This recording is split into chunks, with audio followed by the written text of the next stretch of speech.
নমস্কাৰ আপোনালোক সকলোকে আমাৰ আসাম জিকে ইনসাইটৰ অন্য এটা ক্লাছলৈ স্বাগতম জনাইছো আজি আমাৰ ক্লাছৰ টপিকটো হৈছে আসামিজ সিনেমা অৰ্থাৎ আমি আজি ক্লাছত আলোচনা কৰিম আমাৰ অসমীয়া চলচ্চিত্ৰৰ বৰ্ণিল যাত্ৰাৰ সম্পৰ্কে এণ্ড আপোনালোকক ক'ব বিচাৰিছো যে আপোনালোকৰ যিসকল ছাত্ৰ ছাত্ৰীয়ে বিশেষকৈ APSC ADRE Assam police TET এক্সামৰ দৰে প্ৰতিযোগিতামূলক পৰীক্ষাসমূহৰ কাৰণে প্ৰস্তুতি চলাই আছে তেওঁলোকৰ কাৰণে আজি এই ক্লাছটো বহুতেই বেছি গুৰুত্বপূৰ্ণ হ'বলৈ গৈ আছে তেতিয়াহ'লে বলক আজি আমাৰ এই ক্লাছটো আৰম্ভ কৰোঁ ক্লাছটো আৰম্ভ কৰাৰ পূৰ্বে আপোনালোকক ক'ব বিচাৰিছো যে আপোনালোকে যদিহে আমাৰ ক্লাছৰ পিডিএফ এণ্ড ক্লাছৰ নটিফিকেশ্যনবোৰ সময়মতে পাব বিচাৰে তেতিয়াহ'লে আপোনালোকে আমাৰ স্ক্ৰীনত দেখা দিয়া আমাৰ কিউআৰ দুটা স্কেন কৰি আমাৰ হোৱাটছএপ এণ্ড টেলিগ্ৰাম গ্ৰুপত জইন হ'ব পাৰিব আৰু লগতে আমি হোৱাটছএপ এণ্ড টেলিগ্ৰাম কমিউনিটি লিংকসমূহ আমি ডেছক্ৰিপশ্যন এণ্ড আমাৰ কমেণ্ট বক্সত পিন কৰিম অ'কে চ' আমি যদি চাওঁ আমাৰ অসমীয়া চলচ্চিত্ৰৰ যিটো ইতিহাস এই ইতিহাসৰ আৰম্ভণি কেতিয়া হৈছিল আমি সদায় যেতিয়া এটা বিষয় আলোচনা কৰোঁ আমি সেই সদায় বিষয়টো আৰম্ভণি কৰাৰ পূৰ্বে আমি তাৰ ইতিহাসটো জানিব লাগিব আমি যদি আমাৰ পলিটিৰ ক্ষেত্ৰত যদি চাওঁ আমি পলিটিৰ ইতিহাসবোৰ জানিব লাগিব আমি যদি ইকনমি যদি পঢ়িবলৈ যাওঁ তেতিয়াহ'লে আমাৰ ইকনমিৰ ইতিহাসটোৰ বিষয়ে জানিব লাগিব ভূগোলৰ ক্ষেত্ৰত পঢ়িলেও আমি ভূগোলৰ ইতিহাসটোৰ বিষয়ে জানিব লাগিব যিকোনো ক্ষেত্ৰত যেতিয়া আমি বিষয়টোৰ ক্ষেত্ৰত আমি ইতিহাস বা হিষ্টৰিকেল বেকগ্ৰাউণ্ডটো আমি পঢ়োঁ তেতিয়াহ'লে আমাৰ তাৰ কনচেপ্টবোৰ বেছি ক্লিয়াৰ হৈ পৰে আৰু তাৰ লগতে ক'ব বিচাৰিছো যে আপোনালোকে ভাবিব পাৰে ছাৰেতো আমাক বহুত বেছিক কনচেপ্ট ৱাইজ লৈ গৈছে ঠিক আছে চ' ছাৰে MCQ লাগে আমাক চ' আপোনালোকক ক'ব বিচাৰিছো আপোনালোকে MCQ পাব কিন্তু MCQ পঢ়াৰ সময় এইটো নহয় MCQ পঢ়িবৰ কাৰণে সময় আছে প্ৰথমতে আপোনালোকে কনচেপ্ট ক্লিয়াৰ কৰিবলৈ কাৰণ MCQ আপোনালোকে 100টা পঢ়িলে 1000টাও আপোনালোকে MCQ পঢ়িব পাৰে কিন্তু সেই MCQৰ পৰা যদি কেনেবাকৈ পৰীক্ষাত কমন নাহে তেতিয়াহ'লে আপোনালোকে কি কৰিব সেইকাৰণে আমি সদায় প্ৰথমতে কনচেপ্টসমূহ ক্লিয়াৰ কৰিবৰ কাৰণে চেষ্টা কৰোঁ আৰু MCQ বিলাক আমি পাছৰ পৰ্যায়লৈ ৰাখি থওঁ যাতে আমি পাছত MCQ প্ৰেক্টিছ কৰিব পাৰোঁ ঠিক আছে অ'কে চ' আমি যদি চাওঁ আমাৰ অসমীয়া চলচ্চিত্ৰৰ যিটো উদ্যোগ সেই উদ্যোগটোক আমি কি নামেৰে জানো যেনেকৈ আমি হিন্দীৰ যিটো চলচ্চিত্ৰ উদ্যোগ সেই চলচ্চিত্ৰ উদ্যোগটোক আমি বলিউড বুলি কওঁ ঠিক তেনেদৰে আমাৰ অসমীয়া চলচ্চিত্ৰ উদ্যোগটোকো আমি এক বিশেষ নামেৰে জানো আৰু সেই উদ্যোগটোক আমি জলিউড বুলি কওঁ জলিউড চ' আপোনালোকে নিশ্চয় জলিউড বুলি গম পায় চ' যিসকলে নাজানে তেওঁলোকক ক'ব বিচাৰিছো যে আমাৰ অসমীয়া চলচ্চিত্ৰ উদ্যোগক আমি জলিউড বুলি কওঁ আৰু এই যিটো জলিউড উদ্যোগ এই জলিউড উদ্যোগটো গঢ় দিয়াৰ ক্ষেত্ৰত বা আমাৰ অসমীয়া চলচ্চিত্ৰটোক গঢ় দিয়াৰ ক্ষেত্ৰত থকা বিশেষ ব্যক্তিজন যিজন ব্যক্তিক আমি অসমীয়া চলচ্চিত্ৰৰ পিতৃ বা ফাদাৰ অফ আছামিজ চিনেমা বুলি কওঁ চ' তেখেতৰ নামটো হৈছে জ্যোতিপ্ৰসাদ আগৰৱালা আৰু এই জ্যোতিপ্ৰসাদ আগৰৱালাই ভুলগুৰি টি ষ্টেটত এটা ষ্টুডিঅ' প্ৰতিষ্ঠা কৰিছিলে আৰু সেই ষ্টুডিঅ'টোৰ নাম হৈছে চিত্ৰমন আপোনালোক সকলোৱে মনত ৰাখি ল'ব এইটো প্ৰশ্ন আহিব পাৰে যে আমাৰ অসমৰ প্ৰথমটো ষ্টুডিঅ'ৰ নাম কি সেই ষ্টুডিঅ'টোৰ নাম হৈছে চিত্ৰমন কোনে প্ৰতিষ্ঠা কৰিছিলে জ্যোতিপ্ৰসাদ আগৰৱালাদেৱে এণ্ড ক'ত প্ৰতিষ্ঠা কৰিছিলে ভুলগুৰি টি ষ্টেট গতিকে এই জ্যোতিপ্ৰসাদ আগৰৱালাদেৱে যিহেতু আমাৰ অসমীয়া চলচ্চিত্ৰ উদ্যোগটোক গঢ় দিছিলে গতিকে সেইজন ব্যক্তিৰ বিষয়ে জনাটো আমাৰ কাৰণে বহুত বেছি জৰুৰী হৈ পৰে চ' তেতিয়াহ'লে বলক আমি অলপ জ্যোতিপ্ৰসাদ আগৰৱালাদেৱৰ বিষয়ে আমি চাই লওঁ জ্যোতিপ্ৰসাদ আগৰৱালাদেৱক আমি কেৱল অসমীয়া চলচ্চিত্ৰ নিৰ্মাতা হিচাপে নাজানো জ্যোতিপ্ৰসাদ আগৰৱালাদেৱক আমি এজন নাট্যকাৰ হিচাপে জানো তেখেতে কবিতা লিখিছিলে তেখেতে সংগীত লিখিছিলে ঠিক আছে গতিকে গোটেই অসমীয়া যিটো সাংস্কৃতিক দিশ হয় এই সাংস্কৃতিক দিশটোৰ উন্নয়নৰ ক্ষেত্ৰত জ্যোতিপ্ৰসাদ আগৰৱালাদেৱৰ যিটো অৱদান সেই অৱদানটোক কিন্তু কোনেও নুই কৰিব নোৱাৰে চ' আমি প্ৰথমতে চাব লাগিব জ্যোতিপ্ৰসাদ আগৰৱালাদেৱৰ নাটকসমূহ যেনেকৈ তেখেতৰ প্ৰথমখন নাটক হৈছে শোণিত কুঁৱৰী যিখন নাটক তেখেতে 14 বছৰ বয়সত ৰচনা কৰিছিলে তাৰপিছত যেনেকৈ আহিলে কাৰেঙৰ লিগিৰি ৰূপালী লভিতা আৰু এই লভিতা যিখন নাটক এই লভিতা নাটকখন আচলতে আমাৰ ভাৰত ত্যাগ আন্দোলন আৰু দ্বিতীয় বিশ্বযুদ্ধৰ পটভূমিত ৰচনা কৰিছিলে চ' প্ৰশ্ন সুধিব পাৰে যে লভিতা নাটকখনত আচলতে কোনটো বিষয়ৰ ওপৰত এই লভিতা নাটকখন ৰচনা কৰা হৈছিল তেতিয়াহ'লে হ'ব ভাৰত ত্যাগ আন্দোলন আৰু দ্বিতীয় বিশ্বযুদ্ধ পটভূমিত ৰচনা কৰা হৈছিল লভিতা চ' কেতিয়াবা আপোনালোকে যিসকলে বিশেষকৈ APSCৰ কাৰণে প্ৰিপাৰেশ্যন কৰি আছে চ' তেওঁলোকক সুধিব পাৰে যে দ্বিতীয় বিশ্বযুদ্ধ সম্পৰ্কে জ্ঞাত কৰা আমাৰ অসমীয়া সাহিত্যৰ যিটো ভঁৰাল সেই সাহিত্য ভঁৰালটোৰ বিষয়ে আলোচনা কৰা তেতিয়াহ'লে আমি প্ৰথম কথাটো হৈছে আমি লভিতাৰ বিষয়ে ক'বই লাগিব য'ত দ্বিতীয় বিশ্বযুদ্ধ সম্পৰ্কে আলোচনা কৰা আছে নেক্সট আমি যদি চাওঁ তেখেতৰ কবিতা তেখেতৰ এখন গুৰুত্বপূৰ্ণ কাব্য সংকলন আছিলে যাৰ নামটো হৈছে লুইতৰ পাৰৰ অগ্নিখুৰ চ' লুইতৰ পাৰৰ অগ্নিখুৰ যিখন কাব্য সংকলন আছিলে এই কাব্য সংকলনখনৰ মাধ্যমেৰে তেখেতৰ যিটো বৈপ্লৱিক সত্তা আছিলে এই বৈপ্লৱিক সত্তাটোক বুজি পোৱাত সহজ হৈ পৰে আৰু তাৰপিছত আমি যদি চাওঁ জ্যোতিপ্ৰসাদ আগৰৱালাদেৱে লোকসুৰৰ সৈতে আমাৰ যিটো পাশ্চাত্য আৰু হিন্দুস্থানী স্থায়ী শাস্ত্ৰীয় সংগীতৰ সংমিশ্ৰণ ঘটাই তেখেতে প্ৰায় 300তকৈ অধিক গীত ৰচনা কৰিছিলে আৰু এই যে 300তকৈ অধিক গীত ৰচনা কৰিছে জ্যোতিপ্ৰসাদ আগৰৱালাদেৱে তেখেতৰ যিসমূহ গীত এই গীতসমূহ আমি এটা বিশেষ নামেৰে জানো সেইটো হৈছে আমাৰ জ্যোতি সংগীত আপোনালোকে নিশ্চয় জ্যোতি সংগীতৰ বিষয়ে জানে আৰু এই জ্যোতি সংগীত বিলাক ৰচনা কৰাৰ আঁৰত থকা ব্যক্তিজনী হৈছে জ্যোতিপ্ৰসাদ আগৰৱালা এণ্ড জ্যোতিপ্ৰসাদ আগৰৱালাদেৱৰ কিছুমান গুৰুত্বপূৰ্ণ গীত আমি যদি চাওঁ যেনেকৈ লুইতৰ পাৰৰে আমি ডেকা ল'ৰা বিশ্ব বিজয়ী নজৱান আৰু গছে গছে পাতি দিলে সো এইবোৰ হৈছে জ্যোতিপ্ৰসাদ আগৰৱালাদেৱৰ গুৰুত্বপূৰ্ণ গীত আৰু আমি যদি চাওঁ তেখেতৰ যিটো সৃষ্টি তেখেতৰ যিসমূহ অৱদান আমাৰ অসমীয়া সাহিত্যৰ ক্ষেত্ৰত এই সাহিত্যৰ ক্ষেত্ৰত তেখেতৰ বা অসমীয়া সংস্কৃতিৰ ক্ষেত্ৰত তেখেতৰ যিসমূহ অৱদান এই অৱদানসমূহ সন্মান জনাই তেখেতৰ যিটো মৃত্যু বাৰ্ষিকী এই মৃত্যু বাৰ্ষিকীটো অৰ্থাৎ 17 জানুৱাৰী দিনটো আমি শিল্পী দিৱস হিচাপে উদযাপন কৰোঁ প্ৰশ্ন এইটো সুধিব পাৰে যে আমি শিল্পী দিৱস কেতিয়া উদযাপন কৰোঁ 17 জানুৱাৰী তাৰিখে উদযাপন কৰোঁ কিয় কাৰণ এই দিনটোতে আচলতে জ্যোতিপ্ৰসাদ আগৰৱালাদেৱৰ মৃত্যু হৈছিলে ঠিক আছে সো এইখিনি বস্তু আমি জ্যোতিপ্ৰসাদ আগৰৱালাদেৱৰ পৰা মনত ৰাখিব লাগিব ইয়াৰ পিছত আমি জ্যোতিপ্ৰসাদ আগৰৱালাদেৱৰ যিসমূহ চলচ্চিত্ৰ সেই চলচ্চিত্ৰ সম্পৰ্কে আলোচনা কৰিম আমি যদি চাওঁ আমাৰ প্ৰথমখন অসমীয়া চলচ্চিত্ৰ আমি সকলোৱে জানো প্ৰথমখন অসমীয়া চলচ্চিত্ৰৰ নাম হৈছে জয়মতী আৰু এই জয়মতী চলচ্চিত্ৰখন আমাৰ 1935 চনৰ 10 মাৰ্চ তাৰিখে মুক্তি লাভ কৰিছিল সো এই যিখন জয়মতী চলচ্চিত্ৰ এই জয়মতী চলচ্চিত্ৰখন আচলতে আমাৰ লক্ষ্মীনাথ বেজবৰুৱাৰ এখন নাটক আছিলে নাটকখনৰ নাম হৈছে জয়মতী কুঁৱৰী সো লক্ষ্মীনাথ বেজবৰুৱাৰ যিখন জয়মতী কুঁৱৰী যিখন নাটক এই নাটকখনক আধাৰ হিচাপে লৈ জ্যোতিপ্ৰসাদ আগৰৱালাদেৱে জয়মতী চলচ্চিত্ৰখন পৰিচালনা কৰিছিলে আৰু এই যিখন জয়মতী কুঁৱৰী এই জয়মতী কুঁৱৰীখনত আচলতে কেনেকৈ সতী জয়মতীয়ে নিজৰ স্বামী গদাপাণিক ৰক্ষা কৰিবৰ কাৰণে আত্মবলিদান দিছিলে সেই তাৰ বিষয়ে আচলতে বৰ্ণনা কৰা হৈছে আৰু এই গোটেই কাহিনীটো জ্যোতিপ্ৰসাদ আগৰৱালাদেৱে বহুত বেছি সুন্দৰকৈ তেখেতে উপস্থাপন কৰিছিলে তেখেতৰ চলচ্চিত্ৰ জয়মতী আৰু জ্যোতিপ্ৰসাদ আগৰৱালাদেৱে এই চলচ্চিত্ৰখন নিৰ্মাণ কৰাৰ ক্ষেত্ৰত লাহোৰৰ এজন বিশেষ ব্যক্তি তেখেতৰ নামটো হৈছে ফৈজ মহম্মদ ঠিক আছে সো নামটো মনত ৰাখি ল'ব ফৈজ মহম্মদক আচলতে শব্দ যান্ত্ৰিক হিচাপে তেখেতক আমন্ত্ৰণ দিছিলে সো তেখেতে গোটেই শব্দ গ্ৰহণৰ যিমানবোৰ কাম আছিলে সেইখিনি ফৈজ মহম্মদে কৰিছিল তেখেত লাহোৰৰ ব্যক্তি আছে প্ৰশ্ন এইটো সুধি থাকে যে সাউণ্ড ইঞ্জিনিয়াৰ কোন আছিলে আমাৰ জয়মতীৰ তেতিয়াহ'লে কাৰেক্ট আনসাৰ হ'ব ফৈজ মহম্মদ আৰু এই যিখন জয়মতী চলচ্চিত্ৰ এই জয়মতী চলচ্চিত্ৰখনৰ প্ৰথম প্ৰদৰ্শনী বা ফাৰ্ষ্ট যিটো প্ৰিমিয়াৰ আছিলে এই প্ৰিমিয়াৰটো ক'ত অনুষ্ঠিত হৈছিলে এইটো এটা প্ৰশ্ন আহে যে কলিকতাৰ যিটো ৰাউনক চিনেমা হল কলিকতাৰ ৰাউনক চিনেমা হলত আচলতে আমাৰ জয়মতী চলচ্চিত্ৰখন ফাৰ্ষ্ট প্ৰিমিয়াৰ হৈছিলে আৰু এই চলচ্চিত্ৰখনৰ আচলতে উদ্বোধন ইনগ্ৰেট কোনে কৰিছে বুলি প্ৰশ্ন সুধিব পাৰে যে আমাৰ ৰবীন্দ্ৰনাথ ঠাকুৰ সো ৰবীন্দ্ৰনাথ ঠাকুৰদেৱে আচলতে আমাৰ জয়মতী চলচ্চিত্ৰখন যেতিয়া কলিকতাৰ ৰাউনক থিয়েটাৰ হলত প্ৰিমিয়াৰ হৈছিলে তাত ইনগ্ৰেট কৰিছিলে এণ্ড তাৰ পাছৰ পৰ্যায়ত অৰ্থাৎ যেতিয়া আমাৰ কলিকতাৰ ৰাউনক হলত যেতিয়া ৰিলিজ হ'ল 1935 চনৰ 10 মাৰ্চ তাৰিখে তাৰ পৰা ঠিক 10 দিনৰ পাছত অৰ্থাৎ 1935 চনৰ 20 মাৰ্চ তাৰিখে আমাৰ গুৱাহাটীত প্ৰথমবাৰভাৱে গুৱাহাটীৰ যিটো কুমাৰ ভাস্কৰ নাট্য মন্দিৰ তাত প্ৰদৰ্শন কৰা হৈছিলে সো যেতিয়া আপোনালোকক সুধিব যে প্ৰথমবাৰভাৱে জয়মতীখন ক'ত ৰিলিজ হৈছিলে ৰাউনক চিনেমা হল কিন্তু যদি অসমৰ ভিতৰত প্ৰথম বুলি যদি কয় তেতিয়াহ'লে আপোনালোকৰ কাৰেক্ট আনসাৰ হ'ব কুমাৰ ভাস্কৰ নাট্য মন্দিৰ ঠিক আছে ওকে এইখিনি হৈ গ'ল আমাৰ প্ৰথমখন অসমীয়া চলচ্চিত্ৰ জয়মতী সম্পৰ্কে এতিয়া আমি আলোচনা কৰিম আমাৰ দ্বিতীয়খন অসমীয়া চলচ্চিত্ৰ যাক আপোনালোকে ইন্দ্ৰমালতী বুলি কয় কিন্তু ইন্দ্ৰমালতী যোৱাৰ পূৰ্বে আমি সকলোৱে যদি চাওঁ আমাৰ দ্বিতীয়খন অসমীয়া চলচ্চিত্ৰ ইন্দ্ৰমালতী কিন্তু ইন্দ্ৰমালতী চলচ্চিত্ৰখন 1939ত ৰিলিজ হৈছিলে তাৰ পূৰ্বে অৰ্থাৎ 1937 চনত আমাৰ আৰু এখন অসমীয়া চলচ্চিত্ৰ ৰিলিজ হৈছিলে যিখনৰ নাম হৈছে দেৱদাস সো আমি যদি চাওঁ 1937 চনত আচলতে প্ৰমতেশ চন্দ্ৰ বৰুৱা তেখেতে শৰৎ চন্দ্ৰ চট্টোপাধ্যায় যিখন কালজয়ী উপন্যাস দেৱদাসৰ ভিত্তিত এই চলচ্চিত্ৰখন নিৰ্মাণ কৰিছিল প্ৰমতেশ চন্দ্ৰ বৰুৱাই দেৱদাস নামৰ চলচ্চিত্ৰখন আৰু এই চলচ্চিত্ৰখনৰ যিটো দেৱদাস চৰিত্ৰ আছে তাত ফণী শৰ্মা চন্দ্ৰমুখীৰ চৰিত্ৰত মোহিনী আৰু পাৰৰ চৰিত্ৰত জুবেদাই অভিনয় কৰিছিল গতিকে 1937 চনত এই চলচ্চিত্ৰখন ৰিলিজ হৈছিল যদিও আমি এই চলচ্চিত্ৰখনক আমি দ্বিতীয়খন অসমীয়া চলচ্চিত্ৰ বুলি নকওঁ তাৰো কিন্তু দুটা কাৰণ আছে প্ৰথমটো কাৰণ হৈছে যে আমাৰ অসমীয়া চলচ্চিত্ৰ দেৱদাসখন প্ৰথম চলচ্চিত্ৰ নাছিলে তাৰ পূৰ্বে কিন্তু দেৱদাসৰ দুটা সংস্কৰণ ইতিমধ্যে ৰিলিজ হৈছিলে তাৰে যিটো প্ৰথমটো সংস্কৰণ দেৱদাস বাংলা ভাষাত যেতিয়া ৰিলিজ হৈছিলে এখন 1935 চনত তাৰপিছত হিন্দী সংস্কৰণটো ৰিলিজ হৈছিলে 1936 চনত আৰু অসমীয়া সংস্কৰণটো ৰিলিজ হৈছিলে 1937 চনত যিহেতু তিনিটা বিশেষ ভাষাত এই চলচ্চিত্ৰখন ৰিলিজ হৈছিলে তিনিটা বিশেষ সংস্কৰণত এই ভাষা চলচ্চিত্ৰখন ৰিলিজ হৈছিলে গতিকে অসমীয়াখন হৈছে পাছৰটো সংস্কৰণ গতিকে দুটা সংস্কৰণৰ মাথো আমি অসমীয়া সংস্কৰণ বুলিহে আমি ইয়াক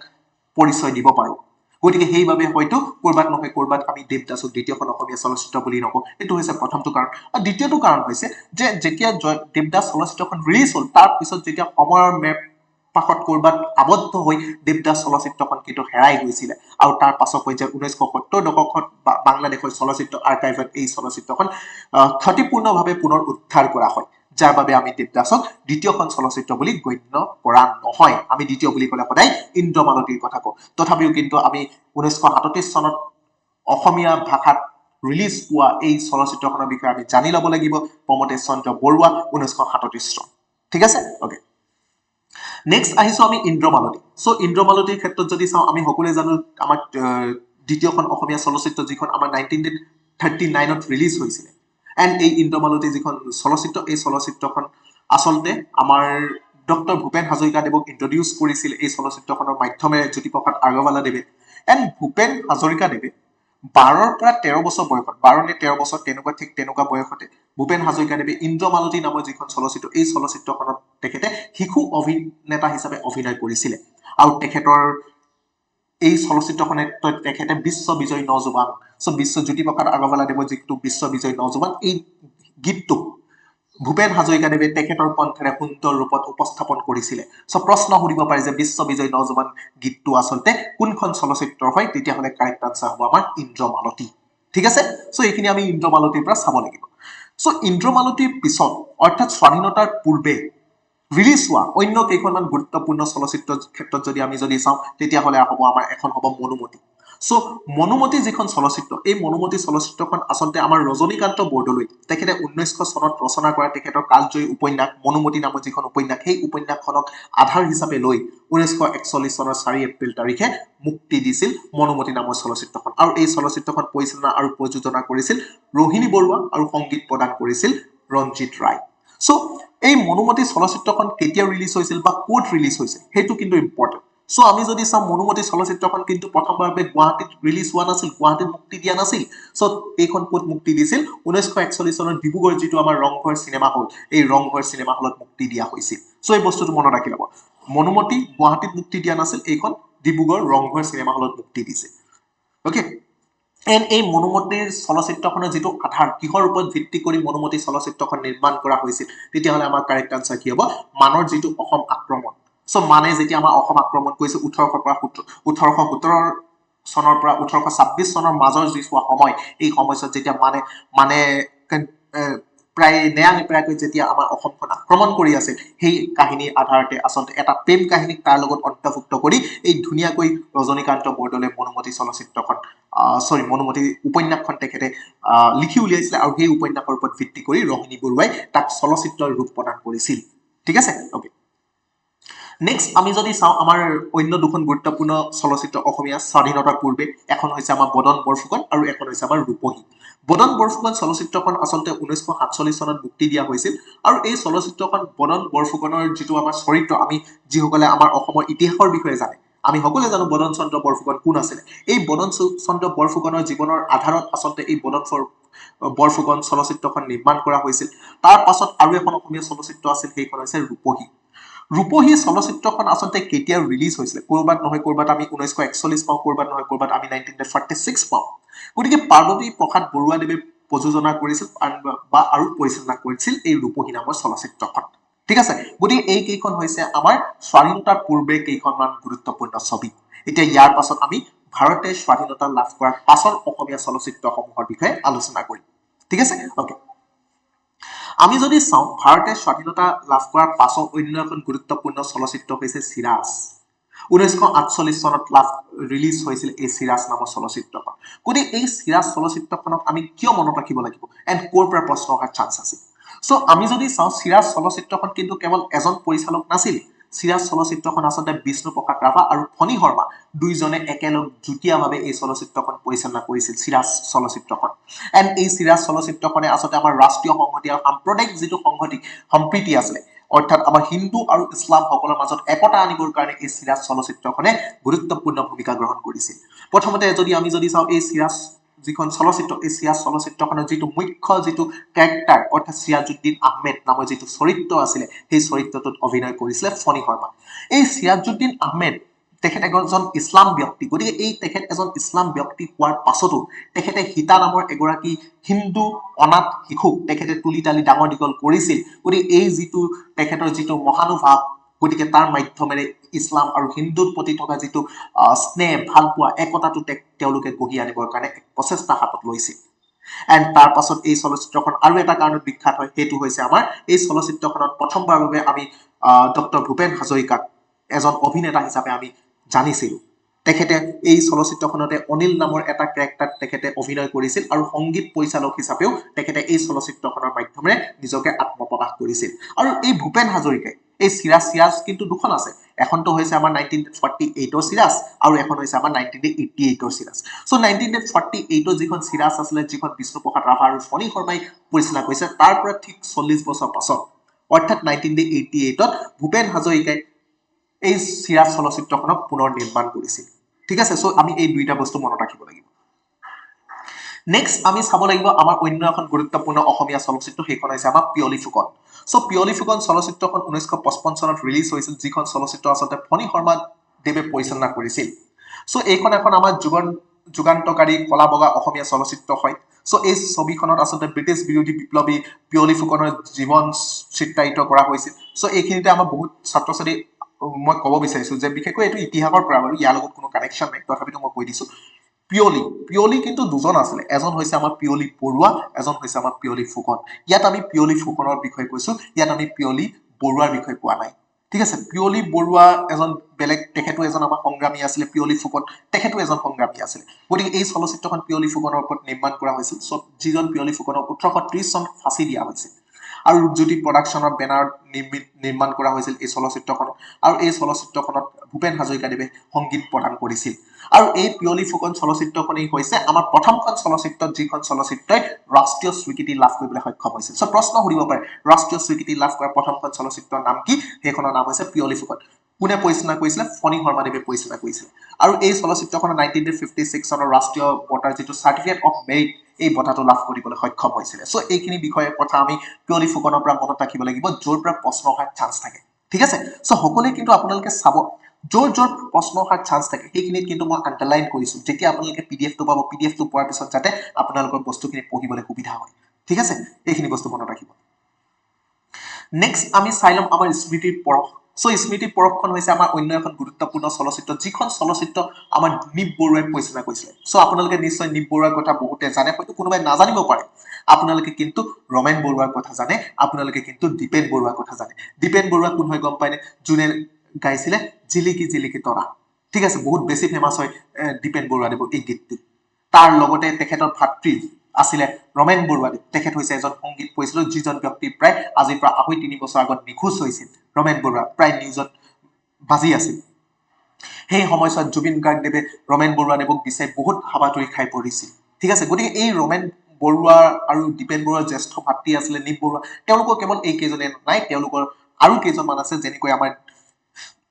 দিবন বৰুৱা আছে তেওঁলোকৰ অন্য এজন হৈছে আমাৰ ব্ৰজেন বৰুৱা আছে গতিকে তেওঁলোক আটাইকেইজন ব্যক্তি কিন্তু আমাৰ অসমীয়া সংস্কৃতিৰ ক্ষেত্ৰখনৰ লগত জড়িত তেওঁলোক আটাইকেইজন ককাই ভাই কিন্তু আমাৰ অসমীয়া সংস্কৃতিক উত্তৰণৰ লগত তেওঁলোক জড়িত আছিল ঠিক আছে গতিকে এই যিখন আমাৰ স্মৃতি পৰশখন আচলতে নিপ বৰুৱাদেৱে পৰিচালনা কৰিছিলে আৰু নিপ বৰুৱাদেৱৰ অন্য কেইখনমান গুৰুত্বপূৰ্ণ চলচ্চিত্ৰ যদি চাওঁ যেনেকৈ তেখেতৰ দুখন চলচ্চিত্ৰ মাক আৰু মৰম আৰু ৰঙা পুলিচ এই দুইখন চলচ্চিত্ৰই কিন্তু ৰাষ্ট্ৰীয় স্বীকৃতি পাবলৈ সক্ষম হৈছিলে ঠিক আছে প্ৰশ্ন এনেকেও সুধিব পাৰে যে নিপ বৰুৱাৰ ৰাষ্ট্ৰীয় চলচ্চিত্ৰ বা ৰাষ্ট্ৰীয় স্বীকৃতি পাবলৈ সক্ষম হোৱা দুখন চলচ্চিত্ৰৰ নাম কি এখনটো হৈছে আমাৰ মাক আৰু মৰম আৰু এখন হৈছে ৰঙা পুলিচ ঠিক আছে এই দুইখনে ৰাষ্ট্ৰীয় স্বীকৃতি পাইছিলে আৰু তাৰ লগতে তেখেতৰ অন্য কেইখনমান ইম্পৰ্টেণ্ট চলচ্চিত্ৰ যদি চাওঁ যেনেকৈ এণ্টনি মোৰ নাম ককা দেউতা নাতি আৰু হাতী সো ককা দেউতা নাতি আৰু হাতীৰ কথা আপোনালোকে নিশ্চয় গম পায় সেইখন চলচ্চিত্ৰত আমি বৰ্তমানৰ যিজন আমাৰ মুখ্যমন্ত্ৰী ডক্টৰ হিমন্ত বিশ্ব শৰ্মা দেৱক আমি এই চলচ্চিত্ৰখনত এজন শিশু অভিনেতা হিচাপে আমি দেখা পাইছিলো আৰু তেখেতৰ অন্য চলচ্চিত্ৰ হৈছে যেনেকৈ আমাৰ তৰামাই বৰুৱাৰ সংসাৰ সো এই আটাইকেইখন চলচ্চিত্ৰই কিন্তু গুৰুত্বপূৰ্ণ ঠিক আছে ওকে নেক্সট আমি যদি চাওঁ এৰাবাটৰ সুৰ সো এৰাবাটৰ সুৰখননো কিয় গুৰুত্বপূৰ্ণ এৰাবাটৰ সুৰখননো আমি কিয় চাব লাগে আমি যদি চাওঁ সো এৰাবাটৰ সুৰখন আমি এইটো কাৰণে গুৰুত্বপূৰ্ণ কাৰণ এৰাবাটৰ সুৰখন হৈছে প্ৰথমখন চলচ্চিত্ৰ যিখন চলচ্চিত্ৰত আচলতে ভূপেন হাজৰিকাই নিজকে চলচ্চিত্ৰ পৰিচালক হিচাপে আত্মপ্ৰকাশ কৰিছিল সো প্ৰশ্ন সুধিব পাৰে ডক্টৰ ভূপেন হাজৰিকাদেৱৰ প্ৰথমখন চলচ্চিত্ৰ য'ত তেখেতে পৰিচালক হিচাপে আত্মপ্ৰকাশ কৰিছিল তেতিয়াহ'লে আনসাৰ কি হ'ব এৰাবাটৰ সুৰ সো এইখিনিতে আমি যদি ভূপেন হাজৰিকাদেৱৰ অন্য কেইখনমান চলচ্চিত্ৰ চাওঁ যেনেকৈ তেখেতে পৰিচালনাৰ লগত জড়িত যেনেকৈ এৰাবাটৰ সুৰ আছিলে শকুন্তলা চলচ্চিত্ৰখনে আচলতে আমাৰ প্ৰেচিডেণ্টৰ চিলভাৰ মেডেল পাবলৈ সক্ষম হৈছিলে for best feature film in Assamese শ্ৰেষ্ঠ অসমীয়া চলচ্চিত্ৰ হিচাপে ৰাষ্ট্ৰপতিৰ চিলভাৰ যিটো মেডেল আছে সেই মেডেল পাইছিলে শকুন্তলা ছবিৰ কাৰণে তাৰপিছত আহিছিলে প্ৰতিধ্বনি আছিলে প্ৰতিধ্বনিটো তেখেতে প্ৰেচিডেণ্টৰ চিলভাৰ মেডেল পাবলৈ সক্ষম হ'ল তাৰপিছত লতি ঘটি এখন আছিলে আমাৰ কমেডি ফিল্ম আছিলে চিকমিক বিজুলী আছিলে তাৰপিছতখন হৈছে মেৰা ধৰম মেৰা মা এইখন এখন চলচ্চিত্ৰ হিন্দী চলচ্চিত্ৰ আছিলে তাৰপিছৰখন হৈছে আমাৰ মন প্ৰজাপতি তাৰপিছৰখন হৈছে চিৰাজ মই আপোনালোকক কৈছিলো চিৰাজ চলচ্চিত্ৰখনৰ বিষয়ে হয়নে ওকে যিখন আচলতে ফণী শৰ্মা আৰু বিষ্ণু ৰাভাৰ চলচ্চিত্ৰ আছিলে 1948 আৰু পাছৰ পৰ্যায়ত প্ৰায় 40 বছৰ পাছত এই চলচ্চিত্ৰখনক ভূপেন হাজৰিকাদেৱে পুনৰ নিৰ্মাণ কৰিছিলে সো এইকেইখনটো হৈছে আমাৰ ভূপেন হাজৰিকাদেৱৰ চলচ্চিত্ৰ নিৰ্মাতা হিচাপে তাৰ লগতে আমি যদি কেইখনমান গুৰুত্বপূৰ্ণ চলচ্চিত্ৰ চাওঁ য'ত ভূপেন হাজৰিকাদেৱে সংগীত পৰিচালক হিচাপে কাম কৰিছিল সো যেনেকৈ সেইকেইখন হৈছে এখনটো হৈছে আমাৰ চামেলি মেমচাহাব যিখন চলচ্চিত্ৰ এই চলচ্চিত্ৰখনত ভূপেন হাজৰিকাদেৱে নেশ্যনেল ফিল্ম এৱাৰ্ড পাইছিলে অৰ্থাৎ ৰাষ্ট্ৰীয় চলচ্চিত্ৰ বঁটা পাইছিলে ফৰ বেষ্ট মিউজিক ডাইৰেকশ্যন অৰ্থাৎ শ্ৰেষ্ঠ সংগীত পৰিচালকৰ বঁটা চামেলি মেমচাহাবৰ বাবে তেখেতে পাবলৈ সক্ষম হৈছিলে তাৰ লগতে আমি যদি চাওঁ যেনেকৈ ৰদালি চলচ্চিত্ৰখন আমাৰ 1993 ৰিলিজ হৈছিলে যিখন চলচ্চিত্ৰৰ এটা গুৰুত্বপূৰ্ণ গীত হৈছে আমাৰ দিল হাম হাম কৰে ঠিক আছে দিল হাম হাম কৰে সো দিল হাম হাম কৰেটো একটা গুৰুত্বপূৰ্ণ গীত হয় আমি সকলোৱে জানো আচলতে আমি যেটো বুকু হাম হাম কৰে বুকু মনিয়াম দেৱান নামৰ যিখন চলচ্চিত্ৰ তাৰ যেটো বুকু হাম হাম কৰে এই বুকু হাম হাম কৰে এটা হিন্দী ভাৰ্চন আছিলে দিল হাম হাম কৰে যেটো গীত আচলতে আমি ৰদালিত দেখা পাইছিলো তাৰ পিছত তেখেতৰ অন্য কেইখনমান হৈছে যেনেকৈ দমন গজগমিনী এণ্ড অন্য কেইখনমান হৈছে যেনেকৈ পিয়লি ফুকন মনিয়াম দেৱান এণ্ড অপূৰ্বা ইত্যাদি ঠিক আছে ওকে নেক্সট হৈছে তেখেতৰ পুবেৰু সো পুবেৰ অন্য এখন ইম্পৰ্টেণ্ট চলচ্চিত্ৰ আমি যদি চাওঁ পুবেৰু চলচ্চিত্ৰখন আমাৰ প্ৰভাত মুখাৰ্জী দেৱে পৰিচালনা কৰিছিল এণ্ড পুবেৰু চলচ্চিত্ৰখন আমি কিয় মনত ৰাখিব লাগিব সো আমি যদি চাওঁ পুবেৰু চলচ্চিত্ৰখন আমি এইটো কাৰণে মনত ৰাখিব লাগিব কাৰণ পুবেৰু চলচ্চিত্ৰখন হৈছে আমাৰ প্ৰথমখন চলচ্চিত্ৰ যিখন চলচ্চিত্ৰ আন্তঃৰাষ্ট্ৰীয় চলচ্চিত্ৰ মহোৎসৱত প্ৰদৰ্শিত হৈছিল কাৰণ তাৰ আগলৈকে আমাৰ কোনো অসমীয়া চলচ্চিত্ৰ কিন্তু আন্তঃৰাষ্ট্ৰীয় চলচ্চিত্ৰ মহোৎসৱত প্ৰদৰ্শিত হোৱা নাছিল পুবেৰু আছিলে আমাৰ প্ৰথমখন চলচ্চিত্ৰ ঠিক আছে আন্তঃৰাষ্ট্ৰীয় চলচ্চিত্ৰ মহোৎসৱ যেনেকৈ বাৰ্লিন মহোৎসৱ হ'ব পাৰে সো আমাৰ পুবেৰু নামৰ যিখন চলচ্চিত্ৰ এই চলচ্চিত্ৰখনে আমাৰ বাৰ্লিন আন্তঃৰাষ্ট্ৰীয় চলচ্চিত্ৰ মহোৎসৱত আচলতে এই চলচ্চিত্ৰখন প্ৰদৰ্শিত হৈছিলে সো এইখনে আমাৰ প্ৰথমখন চলচ্চিত্ৰ যাৰ বাবে আমি পুবেৰুখন মনত ৰাখিব লাগিব নেক্সট হৈছে আমাৰ ডক্টৰ বেজবৰুৱা সো ডক্টৰ বেজবৰুৱাখন হৈছে আমাৰ first Assamese suspense thriller and massive commercial hit বুলি ক'ব পাৰো এণ্ড এই ডক্টৰ বেজবৰুৱা চলচ্চিত্ৰখন পৰিচালনা কৰিছিল বজেন বৰুৱা আমি যে অলপ আগত স্মৃতি পৰক যে পালো ঠিক আছে জয়খন চলচ্চিত্ৰ আচলতে নীপ বৰুৱাদেৱে পৰিচালনা কৰিছিলে যেনেকৈ আমি ৰঙা পুলিচ যিখন আমাৰ নীপ বৰুৱাদেৱে পৰিচালনা কৰিছে আৰু সেই নীপ বৰুৱাই এজন ভাতৃ হৈছে বজেন বৰুৱা আৰু এই বজেন বৰুৱাই ডক্টৰ বেজবৰুৱা নামৰ চলচ্চিত্ৰখন পৰিচালনা কৰিছিল আৰু এই চলচ্চিত্ৰখনত বজেন বৰুৱাই নিজেই ডক্টৰ বেজবৰুৱাৰ যিটো কেৰেক্টাৰ সেই কেৰেক্টাৰটোত অভিনয় কৰিছিল নিপন গোস্বামীদেৱ আছিলে এই চলচ্চিত্ৰখনত এণ্ড এই চলচ্চিত্ৰখনৰ মিউজিক কম্প'জ সংগীত পৰিচালনা কৰিছিল আমাৰ ৰমেন বৰুৱাদেৱে ঠিক আছে ৰমেন বৰুৱাদেৱে পৰিচালনা কৰিছিল আৰু তাৰ দুটা গুৰুত্বপূৰ্ণ গীত যেনেকৈ আমাৰ কি নাম দি মাতিম মইনা কোন বিধাতাই সাজিলে সো এই দুইটা গীত কিন্তু আমাৰ ৰমেন বৰুৱাদেৱৰ সেই যিখন আমাৰ সংগীত পৰিচালনা কৰা ডক্টৰ বেজবৰুৱাৰ হয় তাৰপিছত আমি যদি চাওঁ ডক্টৰ বেজবৰুৱাৰ পাছত বজেন বৰুৱাৰ অন্য কেইখনমান চলচ্চিত্ৰ যেনেকৈ আমাৰ ইটো সিটো বহু এইখিনিতে ক'ব বিচাৰিছো ইটো সিটো বহুতোখন হৈছে আমাৰ বজেন বৰুৱাদেৱৰ প্ৰথমখন চলচ্চিত্ৰ বজেন বৰুৱাদেৱৰ প্ৰথমখন চলচ্চিত্ৰ হৈছে ইটো সিটো বহুতো আৰু এই চলচ্চিত্ৰখন হৈছে আমাৰ এখন কমেডি ফিল্ম আছিল তাৰপিছত আহিলে ডক্টৰ বেজবৰুৱা তাৰপিছত আহিলে আমাৰ মুকুতা তাৰপিছত আহিলে আমাৰ ললিতা এণ্ড তাৰপিছত আহিলে আমাৰ উপজা চনৰ মাটি ঠিক আছে সো এই আটাইকেইখন হৈছে তেখেতৰ অসমীয়া চলচ্চিত্ৰ ঠিক আছে উপজা সোণৰ মাটি ঠিক আছে নেক্সট আমি যদি চাওঁ doctor Bezbaruah so doctor Bezbaruah 2 so doctor Bezbaruah 2 যদি আমি যদি চাওঁ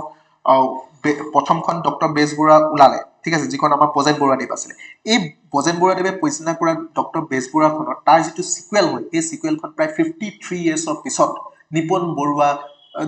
নিপন গোস্বামীদেৱে পৰিচালনা কৰি উলিয়াইছিলে যিখন আমাৰ 2023 চনত ৰিলিজ হৈছিলে আৰু এই ডক্টৰ বেজবৰুৱা 2ত আচলতে যিটো ডক্টৰ বেজবৰুৱা যিটো কেৰেক্টাৰ হয় এই কেৰেক্টাৰটোত আচলতে অভিনয় কৰিছিলে আদিল হুছেইনে অভিনয় কৰিছিল তাত আমি জুবিন গাৰ্গদেৱক আমি দেখা পাইছিলো ঠিক আছে সো এইখিনি বস্তু আমি মনত ৰাখিব লাগিব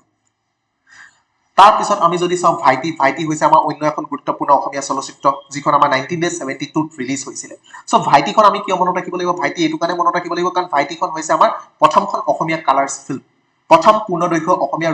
ৰঙীন কথাছবি বুলি যদি কওঁ তেতিয়াহ'লে সেইখন হ'ব আমাৰ ভাইটি যিখন আমাৰ 1972ত ৰিলিজ হৈছিলে আৰু এই চলচ্চিত্ৰখনৰ পৰিচালক আছিলে কমল নাৰায়ণ চৌধুৰীদেৱ ঠিক আছে কমল নাৰায়ণ চৌধুৰীদেৱ মনত ৰাখি ল'বা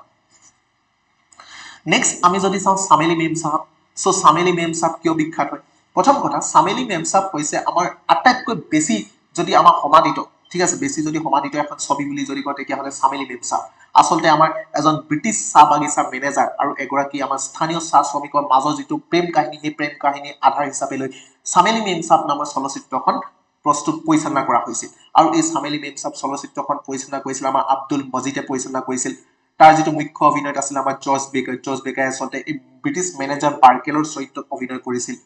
বিনীতা বৰগোহাঁই আছিল তেখেতে চামেলি কেৰেক্টাৰটোত অভিনয় কৰিছিল এই প্ৰশ্নটো আহি থাকে যে চামেলি মেম সাহাবত চামেলি কেৰেক্টাৰটোত কোনে অভিনয় কৰিছিল তেখেতৰ নামটো হৈছে বিনীতা বৰগোহাঁই এণ্ড এই চলচ্চিত্ৰখনৰ দুটা বিশেষ গীত যি দুটা গীত আজিৰ তাৰিখতো বহুত বেছি ফেমাছ হয় এটাটো হৈছে আমাৰ ঔ বিদেশী বন্ধু আৰু এটা হৈছে আমাৰ অসম দেশৰ বাগিচাৰে ঠিক আছে সো এই দুইটা গীত আমি মনত ৰাখিব লাগিব হয়তো এনেকৈ সুধিব অসম দেশৰ বাগিচাৰ কোৰ গীত আছে হয়তো এনেকৈ সুধিব ঔ বিদেশী বন্ধু কোৰ গীত আছে ঠিক আছে ওকে নেক্সট আহিছো আমি সন্ধ্যাৰাগ সো সন্ধ্যাৰাগ যিখন চলচ্চিত্ৰ এই চলচ্চিত্ৰখন এইটো কাৰণে গুৰুত্বপূৰ্ণ কাৰণ এই চলচ্চিত্ৰখনৰ মাধ্যমেৰে ডক্টৰ ভৱেন্দ্ৰনাথ শইকীয়াদেৱে নিজক চলচ্চিত্ৰ পৰিচালক হিচাপে আত্মপ্ৰকাশ কৰিছিল আমি ডক্টৰ ভৱেন্দ্ৰনাথ শইকীয়াদেৱক আমি এজন উপন্যাসিক হিচাপে জানো আমি ডক্টৰ ভৱেন্দ্ৰনাথ শইকীয়াক আমি এজন গল্পকাৰ হিচাপে জানো আমি ডক্টৰ ভৱেন্দ্ৰনাথ শইকীয়াক আচলতে আলোচনী সম্পাদক হিচাপে জানো যেনেকৈ তেখেতে আলোচনী আছিলে যেনেকৈ প্ৰান্তিক যিখন আলোচনীৰ মাধ্যমে তেখেতে আমাৰ অসমীয়া সমাজ জীৱনক এক নতুন ৰূপ প্ৰদান কৰিছিল তাৰ লগতে তেখেতৰ সফুৰা নামৰ যিখন শিশু আলোচনী দুইখন আলোচনী কিন্তু বহুত বেছি 90 দশকৰ আটাইতকৈ জনপ্ৰিয় আলোচনীৰ ভিতৰত আছিলে সো এই সন্ধ্যাৰাগ আলোচনী চলচ্চিত্ৰখন 1977ত আচলতে ৰিলিজ হৈছিলে এণ্ড এই চলচ্চিত্ৰখন পৰিচালনা কৰিছে ডক্টৰ ভৱেন্দ্ৰনাথ শইকীয়া এণ্ড ইয়াৰ পৰা এটা প্ৰশ্ন আহিব যে ডক্টৰ ভৱেন্দ্ৰনাথ শইকীয়াই কোনটো গল্প বা কোনটো উপন্যাস বা কিহৰ ভিত্তিত আচলতে সন্ধ্যাৰাগখন পৰিচালনা কৰিছে তেতিয়াহ'লে হ'ব তেখেতৰ এটা চুটি গল্প আছিলে শ্বৰ্ট ষ্টৰী আছিলে যাৰ নামটো হৈছে বানপ্ৰস্থ সো তেখেতৰ চুটি গল্প বানপ্ৰস্থৰ ওপৰত আধাৰ কৰি ভৱেন্দ্ৰনাথ শইকীয়াদেৱে সন্ধ্যাৰাগ নামৰ চলচ্চিত্ৰখন তেখেতে নিৰ্মাণ কৰিছিল ঠিক আছে ওকে এইখিনিতে আমি যদি ভৱেন্দ্ৰনাথ শইকীয়াদেৱৰ সৃষ্টিসমূহৰ সম্পৰ্কে চাওঁ আমি গম পাম যে ভৱেন্দ্ৰনাথ শইকীয়াদেৱে টোটেল 8খন চলচ্চিত্ৰ নিৰ্মাণ কৰিছিল তাৰে 8খন চলচ্চিত্ৰৰ কাৰণে তেখেতে ৰজত কমল বঁটা পাবলৈ সক্ষম হৈছিলে সো আমাৰ দুটা বঁটা থাকে এটাটো হৈছে আমাৰ ৰজত কমল এটা হৈছে আমাৰ স্বৰ্ণ কমল যেতিয়া আমি এটা বিশেষ ভাষাৰ ক্ষেত্ৰত যদি দিয়া হয় যেনেকৈ আমাৰ অসমীয়াৰ ক্ষেত্ৰত যেনেকৈ আমাৰ বাংলা ভাষাৰ ক্ষেত্ৰত সো প্ৰত্যেকটো ভাষাৰ কাৰণে যেতিয়া সেপাৰেটকে বঁটা প্ৰদান কৰে যেনেকৈ অসমীয়া শ্ৰেষ্ঠ ছবি তাক আমি ৰজত কমল বুলি কওঁ যেতিয়া আমাৰ সৰ্বভাৰতীয় পৰ্যায়ৰ যেতিয়া বঁটা বুলি কওঁ তেতিয়াহ'লে আমাৰ হ'ব স্বৰ্ণ কমল ঠিক আছে সো এইখিনি বস্তু আপোনালোকে মনত ৰাখি ল'ব তেখেতৰ চলচ্চিত্ৰ যেনেকৈ সন্ধ্যাৰাগ অনিৰ্বাণ অগ্নিস্নান কলাহল সাৰথি আৱৰ্তন ইতিহাস সো এই আটাইকেইখন চলচ্চিত্ৰৰ কাৰণে তেখেতে ৰজত কমল বঁটা পাইছিল আৰু তেখেতৰ এখন হিন্দী চলচ্চিত্ৰ আছিলে হিন্দী চলচ্চিত্ৰখনৰ নাম হৈছে কাল সন্ধিয়া ঠিক আছে কাল সন্ধিয়া আচলতে আমাৰ নৰ্থ ইষ্টৰ যিটো ইনচাৰ্জেঞ্চি আছিলে সেই সময়ছোৱাত তাক ভিত্তি হিচাপে লৈ কাল সন্ধিয়াখন নিৰ্মাণ কৰিছে হিন্দী চলচ্চিত্ৰ আৰু এই চলচ্চিত্ৰখন আমাৰ যিটো কাইৰো ইণ্টাৰনেশ্যনেল ফিল্ম ফেষ্টিভেল তাত আচলতে প্ৰদৰ্শিত হৈছিল ওকে ঠিক আছে নেক্সট আমি যদি চাই লওঁ অপৰূপা চলচ্চিত্ৰখন অন্য এটা কাৰণত গুৰুত্বপূৰ্ণ কাৰণ অপৰূপা চলচ্চিত্ৰখন হৈছে আমাৰ জাহ্নু বৰুৱাৰ প্ৰথমখন অসমীয়া চলচ্চিত্ৰ ঠিক আছে জাহ্নু বৰুৱাৰ কথা আমি সকলোৱে জানো জাহ্নু বৰুৱাৰ প্ৰথমখন অসমীয়া চলচ্চিত্ৰ আছিলে আমাৰ অপৰূপা সো এই অপৰূপাৰ মাধ্যমেৰে জাহ্নু বৰুৱাই নিজক এজন পৰিচালক হিচাপে চলচ্চিত্ৰ পৰিচালক হিচাপে আত্মপ্ৰকাশ কৰিছিল আৰু এই জাহ্নু বৰুৱা কিন্তু বহুত বেছি ফেমাছ হয় সো আমি জাহ্নু বৰুৱাৰ হালধীয়া চৰাই বাওধান খাই কথা আমি জানিব লাগিব সো জাহ্নু বৰুৱাৰ যিখন হালধীয়া চৰাই বাওধান খাই এই চলচ্চিত্ৰখনৰ কাৰণে তেখেতে স্বৰ্ণ কমল বঁটা পাইছিল মই যে অলপ আগত কৈছিলো আমাৰ ৰজত কমল স্বৰ্ণ কমল পাছত পৰ্যায়ত বাৰু মই কৈ আছো ৰজত কমল কি হয় স্বৰ্ণ কমল কি হয় তথাপিতো মই এবাৰ কৈ দিছো যে স্বৰ্ণ কমলটো হৈছে সমগ্ৰ ভাৰতৰ ভিতৰত যিকোনো ভাষা হ'ব পাৰে হিন্দী হ'ব পাৰে ইংলিছ হ'ব পাৰে হিন্দী হ'ব পাৰে বাংলা হ'ব পাৰে ঠিক আছে সো এই ভাষাত যিমানবোৰ ভাষা আছে প্ৰত্যেকটো ভাষাৰ ভিতৰত শ্ৰেষ্ঠ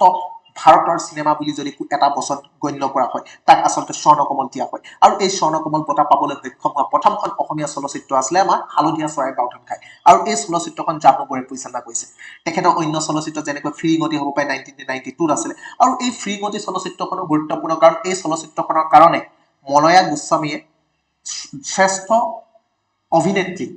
অভিনেত্ৰী বঁটাটো পাবলৈ সক্ষম হৈছিলে তাৰ পিছত অন্য কেইখনমান চলচ্চিত্ৰ যেনেকৈ সাগৰলৈ বহুদূৰ বন্ধন আৰু তেখেতৰ এখন হিন্দী চলচ্চিত্ৰ মেনে গান্ধী কো নেহি মাৰা ঠিক আছে ওকে নেক্সট এইখিনিতে আমি যদি চাওঁ হালধীয়া চৰাই বাওধান খাই সম্পৰ্কে সো হালধীয়া চৰাই বাওধান খাই 1987ত জাহ্নু বৰুৱাদেৱে পৰিচালনা কৰিছিলে যিখন চলচ্চিত্ৰক আচলতে 1988ত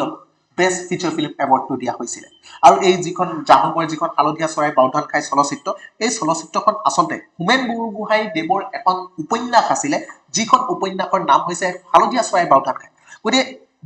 হোমেন বৰগোহাঁই দেৱৰ যিখন হালধীয়া চৰাই বাওধান খাই নামৰ যিখন উপন্যাস সেই উপন্যাসখনক আধাৰ হিচাপে লৈ জাহ্নু বৰুৱাই হালধীয়া চৰাই বাওধান খাই নামৰ চলচ্চিত্ৰখন নিৰ্মাণ কৰিছিল আৰু এই চলচ্চিত্ৰখনত আচলতে ৰাকেশ্বৰ বৰা নামৰ যিটো কেৰেক্টাৰ সেই কেৰেক্টাৰটোত অভিনয় কৰিছিল ইন্দ্ৰমণিয়াই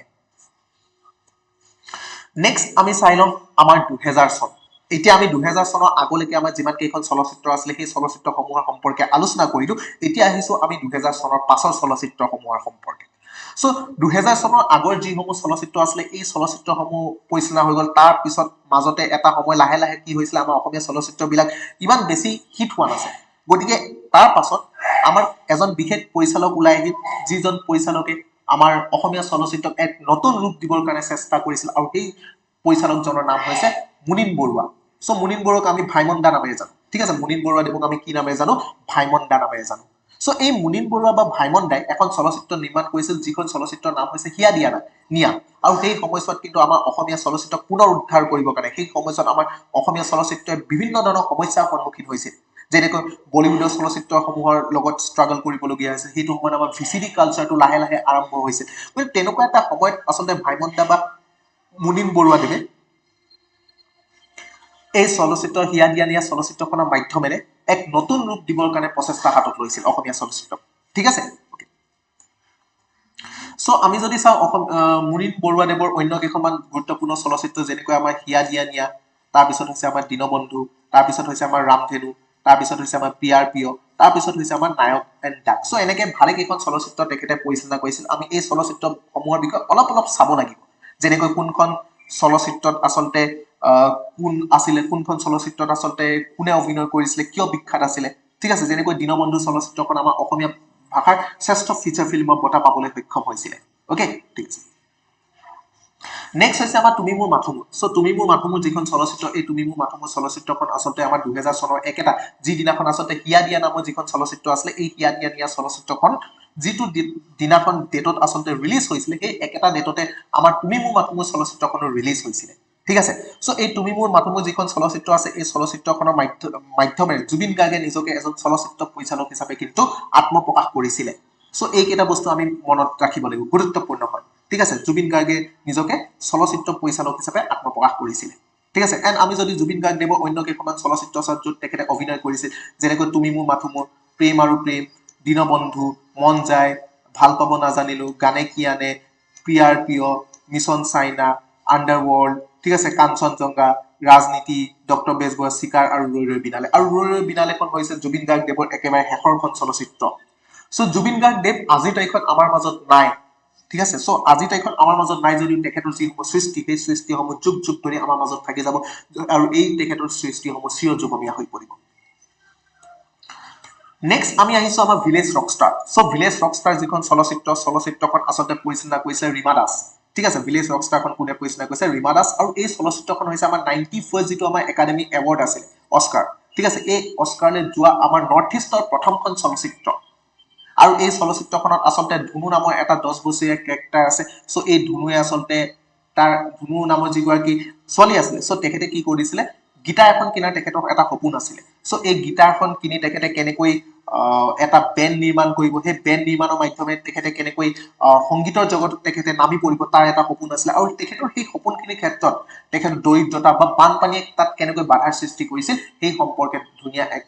উপস্থাপন কৰা হৈছে এণ্ড আমি যদি চাওঁ এই ভিলেজ ৰকষ্টাৰ চলচ্চিত্ৰখনৰ বাবে ৰীমা দাসে আচলতে আমাৰ বেষ্ট ফিচাৰ ফিল্ম অৰ্থাৎ যিটো আমাৰ স্বৰ্ণ কমল বঁটা আছে এই স্বৰ্ণ কমল বঁটাটো পাবলৈ সক্ষম হৈছিলে ঠিক আছে সো এইখিনি বস্তু আমি মনত ৰাখিব লাগিব বৰ্তমান সময়লৈকে দুখন চলচ্চিত্ৰই স্বৰ্ণ কমল পাইছে এখন হৈছে আমাৰ হালধীয়া চৰাই বাওধান খাই আৰু এখন হৈছে আমাৰ ভিলেজ ৰকষ্টাৰ নেক্সট আমি যদি চাওঁ আমাৰ কেইখনমান গুৰুত্বপূৰ্ণ ছবি ৰীমা দাসৰ যেনেকৈ মেন উইথ দ্য বাইনোকুলাৰ্ছ নেক্সট হৈছে আমাৰ ভিলেজ ৰকষ্টাৰ নেক্সট হৈছে আমাৰ বুলবুল কেনচিং নেক্সট হৈছে আমাৰ টৰাছ হাজবেণ্ড নেক্সট হৈছে আমাৰ মাই মেলবৰ্ণ নেক্সট হৈছে আমাৰ ভিলেজ ৰকষ্টাৰ 2 আৰু তাৰপিছত এতিয়া ৰিচেণ্টলি এখন চলচ্চিত্ৰ ৰিলিজ হৈছে যিখন হৈছে not a hero and not a hero এই চলচ্চিত্ৰখন আচলতে আমাৰ 2026 চনত যিটো বাৰ্লিন ইণ্টাৰনেশ্যনেল ফিল্ম ফেষ্টিভেল এই বাৰ্লিন ইণ্টাৰনেশ্যনেল ফিল্ম ফেষ্টিভেলত আচলতে প্ৰদৰ্শন কৰা হৈছিল নট এ হিৰো সো এখন ইম্পৰ্টেণ্ট ফিল্ম হয় সো এইখিনিও আমি মনত ৰাখিব লাগিব সো নট এ হিৰো প্ৰশ্ন সুধিব নট এ হিৰোৰ পৰা এইবাৰতো প্ৰশ্ন অহাৰ চান্স বেছি আছে কাৰণ এই চলচ্চিত্ৰখনে আমাৰ যিটো ক্ৰিষ্টেল বি স্পেচিয়েল মেনশ্যন বঁটা আছে এই বঁটাটো পাবলৈ সক্ষম হৈছিলে নট এ হিৰো তাৰপিছত আমি যদি চাওঁ আমাৰ ইণ্টাৰনেশ্যনেল স্ক্ৰিনিং চ' আমাৰ আন্তঃৰাষ্ট্ৰীয় প্ৰেক্ষাপটত প্ৰদৰ্শিত হোৱা কেইখনমান অসমীয়া চলচ্চিত্ৰৰ বিষয়েও আপোনালোকক সুধিব পাৰে যেনে এখন হৈছে আমাৰ ভিলেজ ৰকষ্টাৰ যিখন আমাৰ ৰীমা দাসে পৰিচালনা কৰিছিলে আৰু এইখন আমাৰ কান চলচ্চিত্ৰ বজাৰত আমাৰ প্ৰদৰ্শিত হৈছিল তাৰপিছত হৈছে আমাৰ কুকিখন আমাৰ প্ৰণৱজ্যোতি ডেকাই পৰিচালনা কৰিছিল যিখন আমাৰ মাৰ্চেডি ফিল্ম ফেষ্টিভেলত প্ৰদৰ্শিত হৈছিল তাৰপিছত বুম্বা ৰাইডখন পৰিচালনা কৰিছিল বিশ্বজিৎ বৰা এইখন প্ৰদৰ্শন হৈছিল আমাৰ অলিম্পিয়া স্ক্ৰীণত নেক্সট হৈছে আমাৰ আনচুনী চিখে যিখন আমাৰ পাৰ্থ সাৰথী মহন্তই পৰিচালনা কৰিছিল আৰু এই চলচ্চিত্ৰখনো আমাৰ মাৰ্চেডি ফিল্মত প্ৰদৰ্শিত হৈছিল এণ্ড তাৰপিছৰখন হৈছে আমাৰ 1962 মাই কাণ্ট্ৰি লেণ্ড চ' এইখন আমাৰ